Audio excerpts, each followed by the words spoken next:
Exploding saplings, boys. This is it. Here we go. Okay, Maokai. Who does a 1-4? The first time you play another ally each round, toss 2.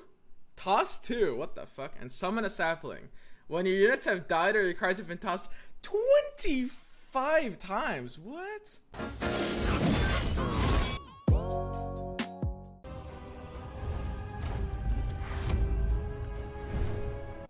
Obliterate X non-champions cards from the bottom of your deck. So it's like self-mill, right? Okay, so tossing bottom of your deck. That's interesting. I would do the same thing. There was actually a mechanic in Gwent that made more sense at bottom of the deck, but it's interesting. So basically, all you're doing is just like reducing your deck size. So if you toss too many cards, you might self-mill yourself. Interesting. Okay.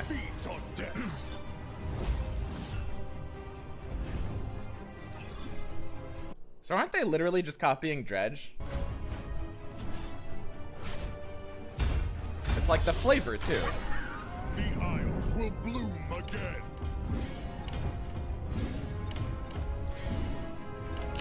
I am the forest.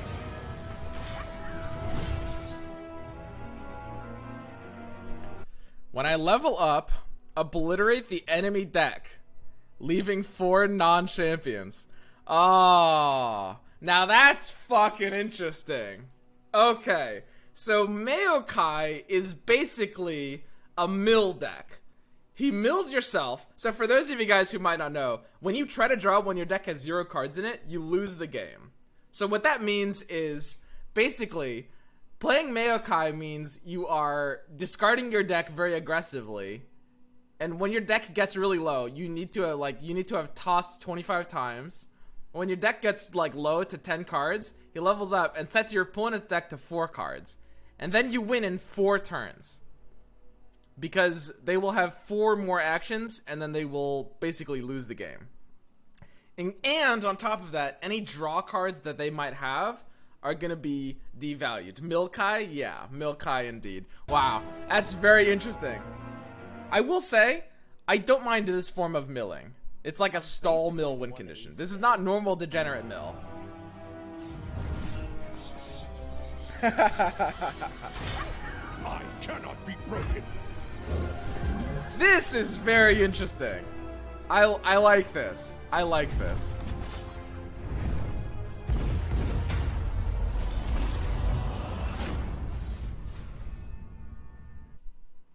Okay, so now we should have the new cards as well. There's nothing. We're out. That was it. His spell's in the video. Sap magic. Okay, we can watch. Like, I didn't see everything.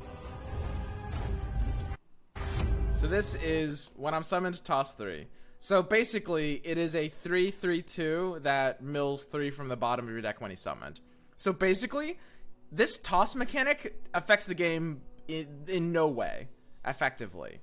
It does basically literally nothing except for help your Maokai level up. Currently, there might be some future interactions with that. And in theory, if you toss too much and draw too much, eventually you'll lose the game. But that pretty much won't happen. Realistically, look at this as a 3/3/2 lifesteal that gives your Maokai like a tiny bit more progress, like 12% more progress. Which honestly, when you say it like that, sounds maybe kind of bad. That's a small amount of progress. Maokai need a lot.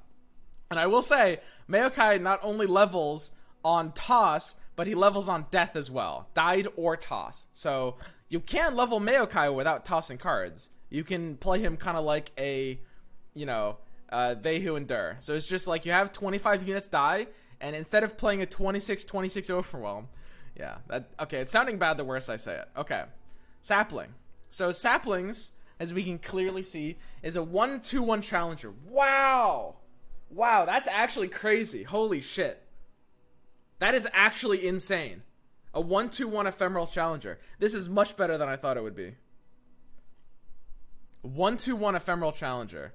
This has ephemeral synergy. Like, the ephemeral is basically a bonus on this token. Yeah. I should mention, this is a token. This isn't, you can't put this in your deck. It just gets summoned by other things. But the ephemeral keyword is basically an upside on this, if anything. Because it just has the ability to interact with ephemeral synergy cards. And because it's challenger, it'll just kill stuff anyway. Then there's Sap Magic. toss 3, heal allies 3. Heal allies 3? Does that include Nexus? Doesn't that include Nexus? I think allies, or does it? Would it have to say all allies? Because it doesn't say units. It says allies. Wow, holy shit! This is pretty good, actually. It's like a health potion that heals your entire board, that plays for the Maokai stall condition. This is crazy. This is crazy good. This is insane. You can like full heal your board, heal your Nexus 3, and like help your Maokai level up. And it has perfect synergy with Maokai because it is like, you know, stalling and just like keeping your board wide. It should heal the Nexus, I'm pretty sure. And you can double it up with Karma. You can double it up with Karma, right? Because if you do like this with Karma, if you do like a Maokai Karma deck, then you can maybe like double up the toss, double up the heal. You know, that's pretty crazy. All right. Are those the only 4 cards? Oh, no. Thorny Toad. Dude, I fucking knew it. I fucking knew it. Okay, I said 3 health, but I mean, I said the phrase 1-4. I said a lot of things, but I did at one point say the phrase 1-4. We nailed it. We made a lot of other predictions wrong, but we made enough predictions that we were eventually right. Last breath, toss 2 and heal your Nexus 2. As a 1-4. It's interesting. I mean, obviously, the toss 2 is going to be the only thing that really helps this. Like, you know, you can reuse the last breath with some of the death triggers. So this champ is basically for a meme deck. Not necessarily a meme deck, no. This is a 7-mana 4/3. When you summon a follower, kill it to summon an overgrown SNAPVINE. And that is another copy of this card. And summon is not play. So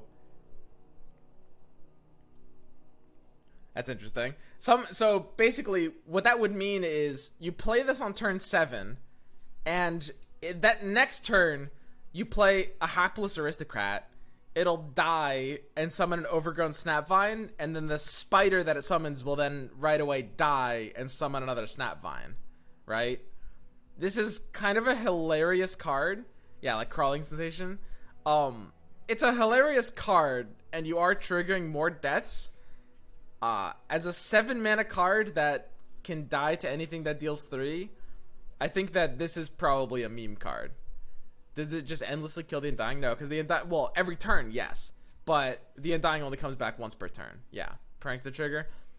If this wasn't 7 mana, this could definitely get a little trolly. But it's a 7-mana card. We'll have to think of weird ways to use this, but barring weird ways, it's going to be really hard to make sense. Haunted Relic? Yeah, it can turn your Haunted Relic into like a crazy card, right? It's like on turn 7, you've got the banked mana. Like, you play this, and then you play Haunted Relic right away, and you just have 4 4/3s for 2 cards and 9 mana. Iceborne Legacy? Iceborne is a little too trolly with this. Islander is nuts with this? Is it? Islander will give it Ephemeral. How do you keep it alive after that? So, those are the new cards. Wow, there's a lot to evaluate in Maokai. So, he doesn't get regen until he levels up. But regen is pretty useless when he levels up. He's gonna be leveling up really late. Like, they're outdoing themselves every fucking time. It's like every fucking time. Like, okay, you guys thought Draven was hard to level up? Check this out. Check out Quinn. She levels up after 4 attacks after turn 5. Good luck leveling her pre-9. Okay. Whoa, wait. You guys thought Quinn was hard to level up? Check out Sejuani. You need to build an entire deck around it, and then high roll with like every single draw topping out. Good luck hitting a level pre-10. And whoa. You guys thought Sejuani was hard to level up? Check out Maokai. He only levels to win you the game after you've tossed 25 different cards. Jesus. It ends the game. It's true though. It's true. I will say, like, Maokai's level is sick. It's just kind of funny that they give him regen. It's like, yes, I've leveled up. Your game plan is fulfilled. It's like fucking Exodia having regen. Like, Oh yes, it's all coming together. We obliterated their deck, and now I'm gonna heal like 2 or 3 health every turn too. Maokai? Yeah, I'm with you on that. Okay. Yes. It's very interesting. Let's go a bit more in depth here. Because I skimmed it, but I never really went in depth on like how to build this. So we can get into this. This is quite interesting. So Maokai is, let's ignore his level up for now. The first time you play another ally each round, toss 2 and summon a sapling. That is pretty powerful. That is not bad. Because a sapling, ignore the synergy, ignore the toss. Sapling is free value.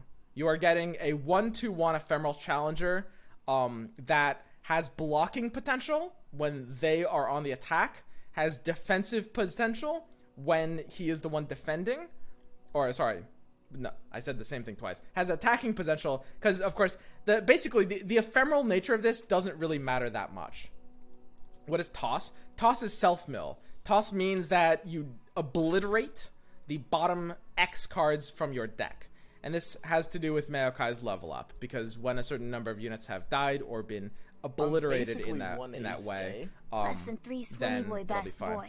So you get a sapling every time you play another ally each round. That's pretty big, right? Like, you have a 4/1/4. Ignore his level up. He's a little hard to remove because he has 4 health. I say a little hard. He's not incredibly hard. And when you're playing an ally, you're getting free value. This is powerful. Now, we have to evaluate the opportunity cost of a champ slot. And it's not that high. There's a lot of Shadow Isles decks that kind of only run Elise and don't really have anything else to run. But I would say in a dedicated Maokai deck, I'm much more certain you're going to be like trying to do some weird Thresh thing. So the question is, how good is this? Okay, there's a few questions. We have to ask ourselves, how good is this? And then we need to ask ourselves, actually, we should probably do it in the reverse order. We need to ask ourselves, how do you build this? And there's a very important concept there. Do you build an all-in Maokai win condition deck, or do you use him as a value tool that is pretty much not going to level up? Then there's kind of the third option is builds a Maokai deck that relies on death and toss. I will say these supporting cards do not seem great to me. These like toss cards, like Thorny Toad, for example, doesn't seem great. It's a toss 2 on the last breath, and this is toss 3. I'll point out that every toss 2 is basically a toss 3, because like, so the toss 2 sapling, the sapling will die, and that'll be like a toss 1 for the condition of leveling Maokai. They're kind of all 3s, right? Because Maokai's sapling will be the third thing that triggers the counter, right? Because sapling will always die. And the same is true for Thorny Toad, right? This is always going to end up being 3 ticks towards the counter, which is very interesting, because 25 is not... So that means you do like 8 plus a bit. You'd, reasonably speaking, you'd have enough deaths. You'd probably have something like, let's say you'd have 7 deaths is probably reasonable for the level up. So if you have 7 deaths, that means you need 6 of these independent toss conditions to equal 18 to level him up. I think that's actually not bad, dude. Honestly, this is the kind of card that looks kind of trolly. It looks like a meme condition.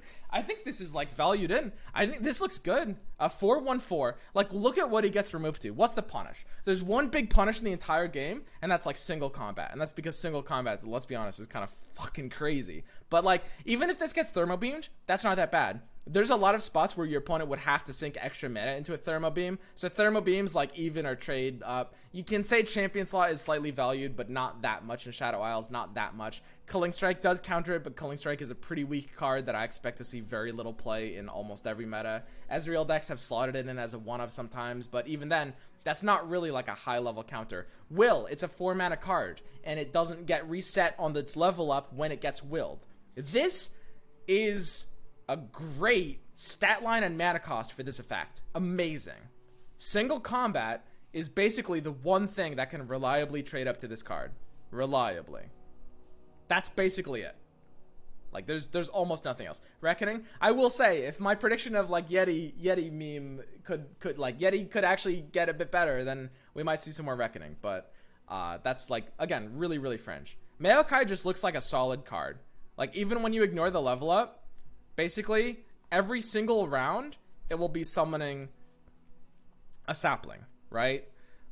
If your opponent is open attacking into you, it kind of doesn't, because when you're on defense and you summon a sapling that's ephemeral after their attack, it's basically useless, right? And of course, I will say this is a play effect, not a summon effect, right? So that doesn't matter too much. There's plenty of reasons why that would matter, right? Maokai doesn't summon a sapling the turn he hits the board, though. Exactly, and that's fine. He's 4 mana. This is unironically just like a valuable card. You run a tossless Maokai for decks like Prankster Burn, right? Exactly. The ability to just summon these saplings every turn is crazy, dude. Like, this is nuts. Every turn, he just summons a 2/1 ephemeral challenger. That's nuts. I think that's good in like every deck. This is like by far the best to revealed new champion.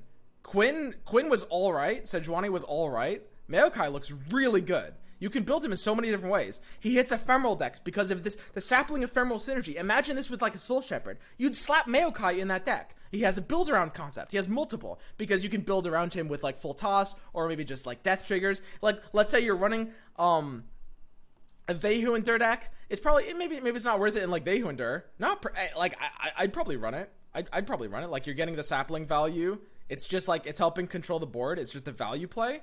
It just seems really good, right? Like, there's the sapling is just such a powerful concept.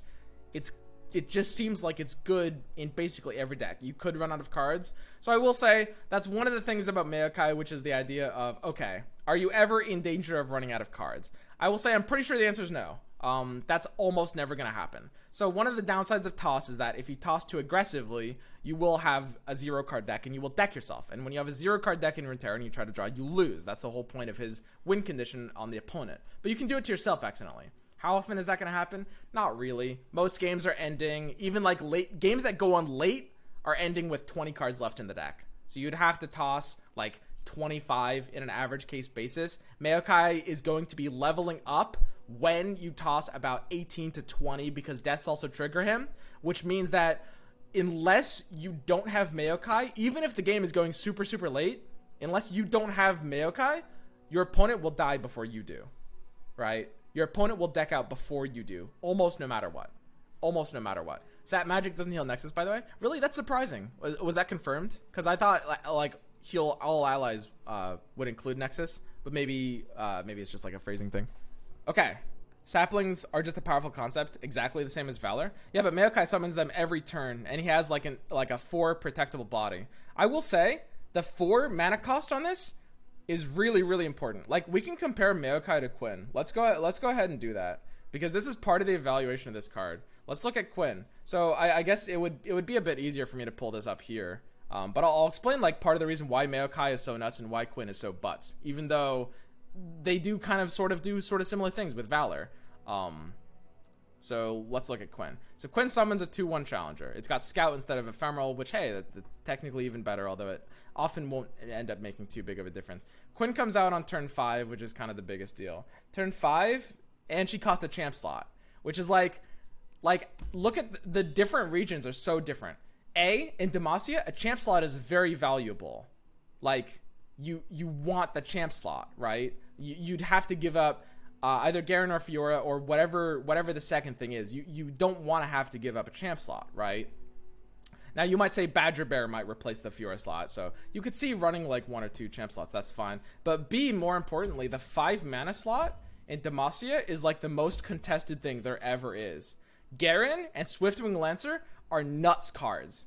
They're so nuts that Radiant Guardian is a pretty fucking good card, and it has a hard time seeing a ton of play because like the 5 mana slot in that deck is really, really tight. Now, let's contrast that. Let's look at Shadow Isles 4 mana. Shadow Isles, unless you are in a Wraith color deck, look at this. And also, I want to point out, Chronicler of Ruin, while being a 4 mana card, is often not a card you even want to be playing on turn 4, right? It is 4 mana, but you often need a board state to set up first. Unless you have Keeper already on board, you don't really want this on 4. Look at this. This is desolate. This is empty. Unless you're running Wraithcaller, which you don't want to be running. That is incredibly, incredibly important. And as I was mentioning, the champ slot is free too. Like, are you guys, obviously, like, come on. I'd like to live in a world where Callista at three allies would be like competing for something like fucking the Mayo Lord Maokai. But like, not even close. Not even close. This is a great day. I love everything about this. I love Maokai. I love the reveal. I love the patch notes. Like, Maokai is strong. I think that there's a lot of people that might be displeased with the idea of Shadow Isles getting something strong.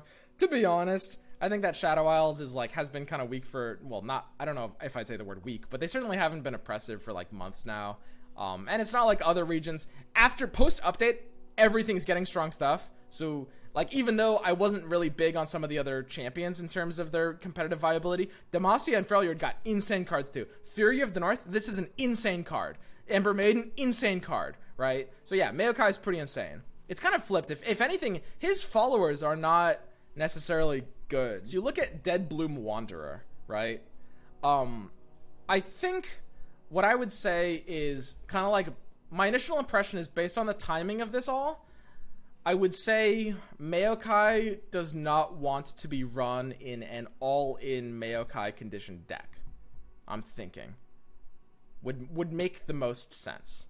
You would probably run it in a normal Shadow Isles deck that has a pretty good late game win condition. Let's say, so one thing I like to do with new champions or new cards in general is try to slot them into pre-existing decks and kind of see if it makes sense, even if it might immediately feel like it doesn't make sense, right? Like, let's look at something like a Fearsome deck. This is just kind of like, ignore some of the specific slot-ins, like Teemo's, you know, this would be obviously like Maokai or something like that. This is some kind of like Fearsome aggro burn deck with Prankster. Maokai slots in here 100%, right? This is not really a good deck. It's pretty close. It's closer than it probably looks, but yeah, I wouldn't call it a good deck, but it's something Maokai fits in. Let's go into the Karina deck. Karina deck actually having a pretty good win rate in this last week. Karina deck stable on win rate.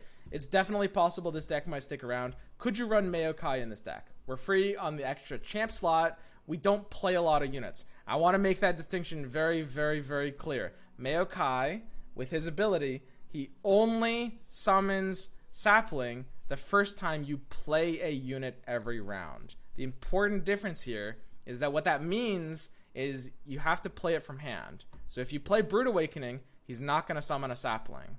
If your Hapless Aristocrat dies and you get a Spiderling, he's not going to summon a Sapling. I think that a deck like this, without enough units, could not possibly support a card like Maokai. So Maokai wouldn't work here. Oops. Let's collect.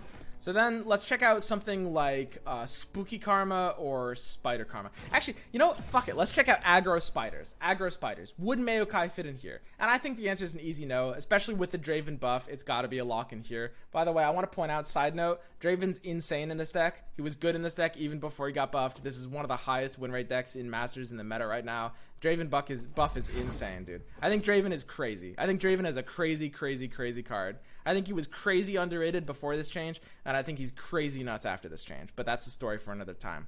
Okay, so Shrek 2. Would you run Maokai in our Shrek 2 deck? Probably not. It would probably take away from the identity of such a elegant. I wouldn't taint that deck with the likes of Maokai. So the big question in my mind is Spooky Karma. Would you run, and this is like, this is more like Spider Karma. I shouldn't call it Spooky Karma. I think they should be like kind of two different decks. Spider Karma is like, it's pretty spooky, but it plays a lot more for tempo. We're not like double grabbing like Ruination, and we're at like, in this case, Zero Vengeance. It's just like, kind of like a semi-tempo, semi-stall direction of the deck. Would you run Maokai in this deck? Now, here's the thing. He has a deck building cost here, right? Could you do something to fit him in? We're also running really heavy spells, which means we can't really stall it out, right? We can't, or we have less odds of being able to get the saplings every turn, which is kind of the only thing giving him value. So I don't think you could run it in something like this. It seems like he wants to be run in a more tempo deck. I will say his his level up, I would say right now, is probably mostly a bait. The more I think about it, the more you are likely to not want to level up Maokai. Or not want to commit to level up him. In reality, the idea of obliterating the entire opponent's deck bar 4 cards will not really be a win condition. You have to think to yourself, what kind of situation, what kind of deck would this help against, right? Like, when are we leveling him up? That's going to be on, like... Again, you would need something like 6 toss triggers, 6x3 plus like 7 deaths, I think is going to be a fairly common way. So 6 toss triggers. So that means, you know, Maokai, you play him on 4. Let's say he survives, let's just say, which is not going to be too uncommon. It's Maokai, not Maokai. Maokai? Okay, Maokai. The toss trigger. So you play him on 4. On 5, he gets a free toss. It's 3 because he does 2 plus the sapling, which is 1. On 5, you get the free toss. So that's 1. On 6, you get a free 1. That's 2. On 7, you get a free 1. That's 3. So let's say on 8, you get a 4th one. And then you're looking for 2 more. And that's going to be, you know, your Dead Bloom Wanderer and your Horny Toad, your SNAPVINE. Oh, God. I need to evaluate this card later. This is kind of unrelated to the package. In reality, it's going to be really hard to run these other cards. Man, Maokai is literally... Or sorry. What is it? Is it actually... It's Maokai? Mao, like cow? Okay, Maokai. So, Maokai is really hard to level. Like, really insanely hard to level. I would say most of the games he will level up are going to be at the end of the game. It's going to be, like, turn 10 level. And then... In reality, obliterating the enemy's deck is going to kill them in 4 turns, but in a way that trivializes all attempts at pressure or Nexus health. So you're basically getting an alt win con that has a hard time coming out before turn 14 or 15 unless you're committing dedicated deck slots to something that, in my opinion, you probably shouldn't be. I don't like the idea of Thorny Toad, for example. And at that point in the game, like, any deck that had the ability to kill you probably would have already done it. I would say that its best matchup would be a pure control deck, something like Spooky Karma would be its best counter to fit in. You wouldn't run it in Spooky Karma, I think, but it would be a nice counter to something like that, with the exception that that kind of deck might be able to stop some of your plans from happening that way. But like decks that basically have 0 pressure and just want to eventually overtake in value might lose to something like this, but even then I think it's going to be really hard. So ultimately my stance on Maokai is this: he's a value card for his like front side, and I think that playing for his backside turns it into kind of a meme deck, when he doesn't have to be a meme card, but you have the ability to play him in a meme deck. I'm going to give you guys the example of Teemo as a comparison. Teemo is a card that actually does, some of you guys might be surprised to hear this, but Teemo does see some competitive play in like aggro decks. Not really so much these days, but he's seen a lot of slot-ins. He's seen slot-ins in like Kinko decks that reach high ranks. He's seen slot-ins in like aggro. And it's basically, you know, as long as you don't build a full mushroom deck, Teemo can be a competitive value card. That's fine. You know, 5 puff caps when planted on turn 1 are gonna do like 0.8, 0.9 damage over the course of the game. That's really nice, right? Depending on how long the game goes. So it's kind of like, it's like a precious pet. It has like 1.8, 1.9 attack, basically. Teemo, when he levels up, when you build a deck around leveling him up and redoubling, becomes kind of a meme concept. And that's where I see Maokai. I agree earlier, since I started playing a week ago, Draven carries aggro decks. Draven is really nuts. I think, I dare say, I mean, people haven't caught on yet, but it's the time of Draven, my brethren. You like, whoa, oh boy, this is crazy. It's so insane, dude. It's so insane. Okay, but yeah, that's my stance on Maokai. He's very similar to Maokai. It's very similar to Teemo. Like, when you look at these support cards, they're really kind of ass. Like, Thorny Toad is like a 2/1/4 heal your Nexus 2.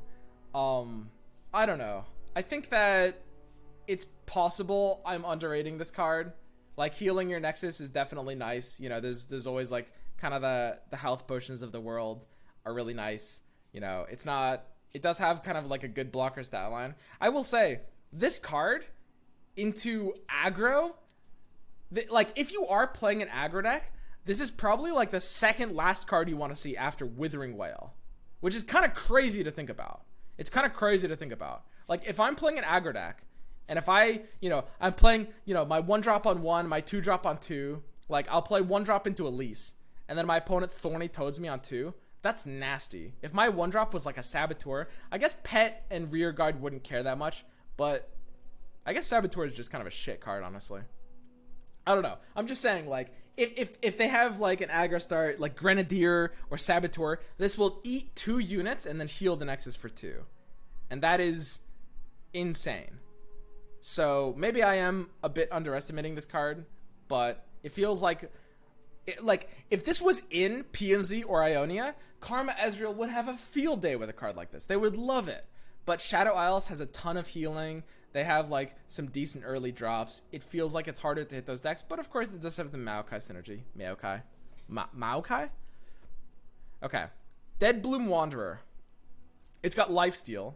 Now, Lifesteal is a power keyword. Whenever you see it, there's a chance you can buff it, but it doesn't really have a buffable stat line. If it was like a 2-3, you could definitely think a lot more about doing some weird thing like, I don't know, standalone. Like a 3-2-3 Lifesteal that you standalone sounds actually not bad, unironically. But you can't really buff this for value in any way, right? It will often just be dying to a lot of removal effects that opponents might have, but it also stalls you out, right?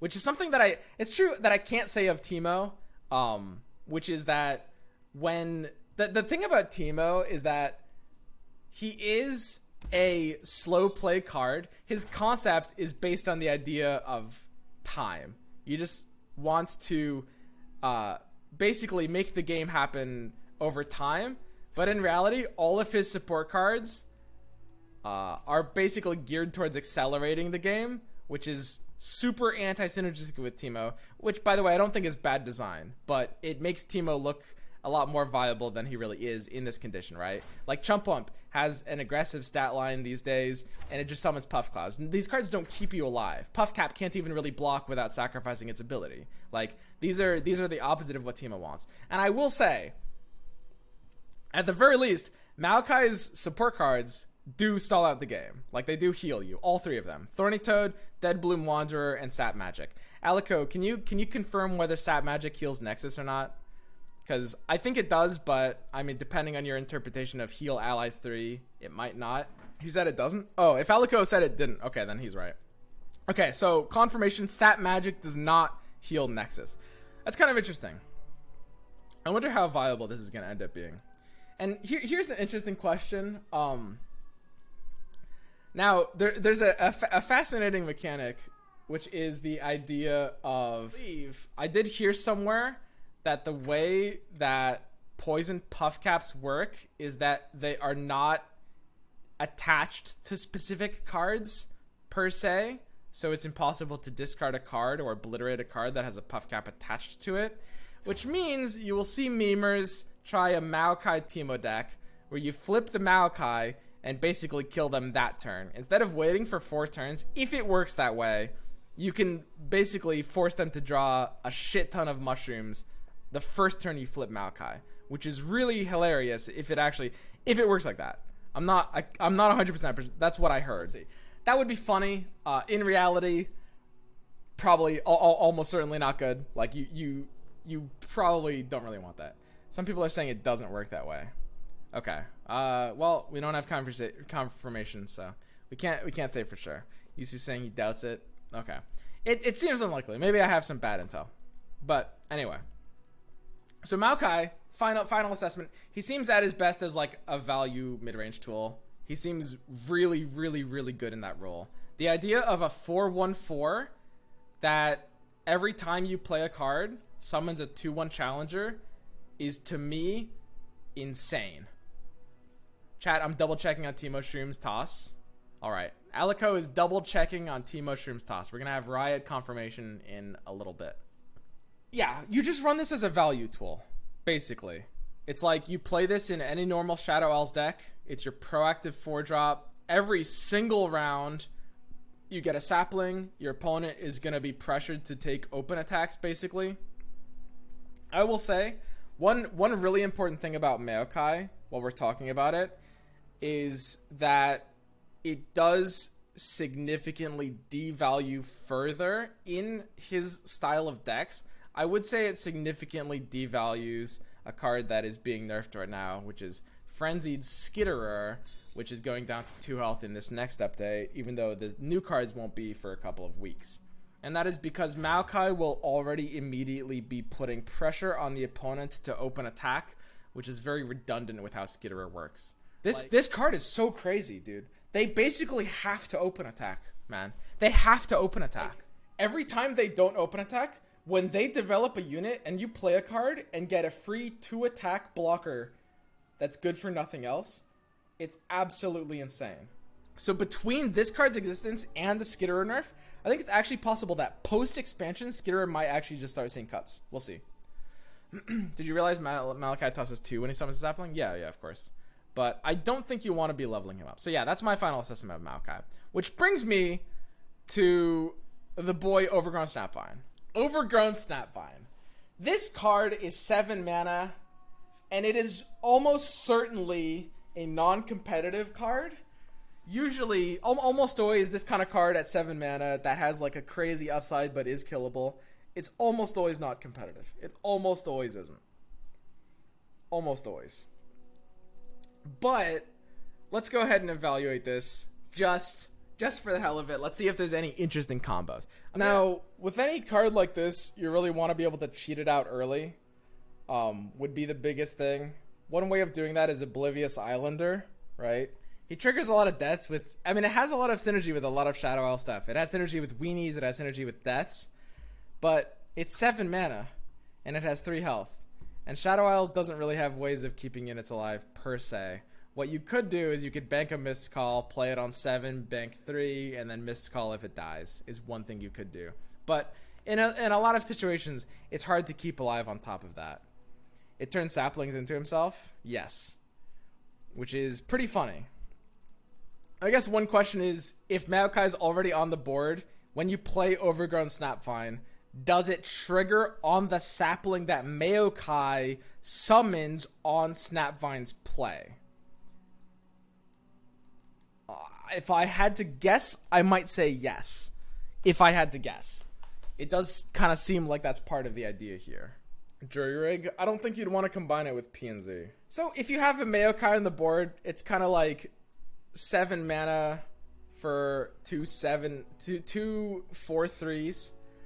I could see this being a little unfair because it summons another copy of itself. So in theory, if you do have a Maokai on the board, Maokai. If you have a Maokai on the board and you play a Snapvine, it's too late for the opponent to really counter it. Because then you will have 2 7/3 4/3s that will turn all of your followers into 4/3s for the rest of the game. And trigger a lot of deaths, which is actually kind of nice in theory. And they can't stop its effect from happening, because once there's 2 of them, you know, it's very, you know, everyone get in here kind of thing. It's Yip with kill synergies, basically, and without the requirement of Yip. Wait, does Yip work? Whoa, dude. Oh god, Yip Maokai. I don't even think of that. Oh Jesus, dude. Unironically, that's better than it sounds. Your Shadow Isles is already the region that likes Yip the most for like spiders too. That could I'm not joking when I say that could be a thing. 1/8 gay. I'm not joking. That could definitely be a thing. For sure. I don't think it's necessarily likely, but it has a chance. Unironically. I think Snapvine it looks good. I think for a 7 mana card, it's just too trolly. I think that it probably looks like maybe the most OP thing in the entire game. In reality, it is able to... Its main function is to unbrick late game weenie cards that you have in your hand that you don't want at that point of the game anyway. And those are cards like Hapless and Haunted Relic. The fact that I can play a Hapless on 8 and my Hapless can just play as 2 different 4/3s is kind of nice. There's a lot of decks where that's not really going to help. You kind of want stats as concepts in the early game. By this point in the game, like when you're swarming the board with your stats, your opponent's going to be doing like Ruinations. They're going to be doing like Karma flipping into Double Whale. They're going to be doing like Karma Ezreal killing you. Like stats are kind of an early to mid game concept. And the same is probably true with like death triggers. You're not really looking to trigger deaths. I do think that this is a hilarious card. And as far as other like meme expensive cards go, it has more of a chance than them. But I would be surprised if this ended up being long-term playable. I don't know. It's kind of uncounterable. And the thing is you can make it ephemeral with Oblivious Islander and you can protect it. That's really scary, guys. Like, that's really, really, really, really scary. Think about this. Like, I play 2 Oblivious Islanders. I play SNAPVINE on turn 5 when I have Maokai on the board. SNAPVINE comes out on 5. I'm obviously declaring this is kind of a high case scenario. You know what? Let's say 1 Oblivious Islander. Fuck it. Let's say 1 Islander. Let's be generous. So Maokai on 4, SNAPVINE on 6. The ephemeral SNAPVINE is doomed, but when it gets played, it'll turn the sapling into a second non-ephemeral SNAPVINE, and that will be able to be kept alive. If the opponent goes in for removal, if you Vile Feast, it keeps the SNAPVINE train going, right? It's tricky to remove this card. In fact, it's basically impossible to remove this card, right? This is like, I don't know. I think this card has all the traits of a bad card. I don't know if it is a bad card. I think it could be a little crazy. If you play Haunted Relic, does it summon 3 of them? Yes. Although that's not the combo you want to do. You don't want to be playing with this with Haunted Relic, right? Islander is a bit of a crazy combo here. Maokai is a bit of a crazy combo here. If you have 2 Islanders, you play this on 5, you summon another SNAPVINE, that is kind of a win condition. This is an insanely hard card to evaluate, man. This is so crazy. It's either like the worst card in the game or actually, I think there is unironically a chance that it could be kind of degenerate. It really brings me back. Do you guys remember when Grim Patron got revealed and everybody was calling it shit? It feels kind of similar. I'm not gonna lie. It feels kind of similar. I think that with Islander, this could be a little crazy. Like when you can get this out on 5 or 6, even 6, Cast Steelsman, anything. Just play anything. If they don't kill the first one, it's over. If they don't kill the first one, they're fucking screwed. If you have 2 of them, do they kill yourself twice? No. Having 2 of them doesn't double trigger. It will just protect it from... when you have 2 of them, the effect will basically always be on the board because the opponent can't really remove it. You can protect... When they go in to remove it, you can protect it with Vile Feast. Easily. Because Vile Feast will summon the spider and that'll turn it into a new SNAPVINE. The fact that you can protect this card from removal with an auto-include 3 is pretty crazy. The only way to end it is Ruination, or by just ending the game, like with Ezreal or, Karma. I mean, the thing is, like, you don't really need to end it if you can just, like, basically be winning the game on your own terms. The question is, does turning enough of your units into 4/3s matter? God, dude, this... It could be crazy. It has all of the qualities of a meme card. It's the same thing as Patron. That's why people thought Patron was bad at first. It's because it looks like a meme card, but after a certain point, it's like, if you can cheat it out early, which you can, it works really well with Islander. Iceborne, we're not doing it on Iceborne. Reckoning? I mean, Reckoning is sort of a hilarious counter to it. I mean, the question is, what would that kind of deck look like? What would a tempo, mid-range, value, SI concept look like? And for that, we'd have to build it. We would have to build it to see.